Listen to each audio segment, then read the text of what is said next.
আসসালামু আলাইকুম গাইস, আজকের গেছিলাম আমরা একটু গোল বাগানে।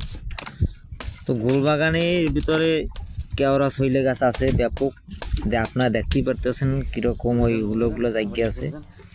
তো আমি গাবনা টাকা খই রইলাম, এরপরে টোকালাম। এখন আমি এগুলোকে কাটবো। দেখেন এগুলোর ভিতরে একদম তালের মতো, তো খাইতে তালের চেয়েও অনেক স্বাদ এবং সুস্বাদু, হালকা একটু নোনতা নোনতা লাগে।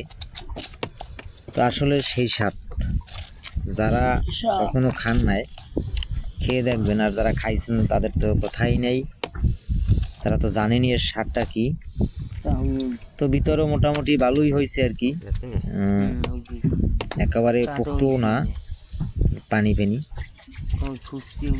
তারপর আর কি ভালোই সেই টেস্ট। দাওয়াত রইলো, খাইতে আসবেন।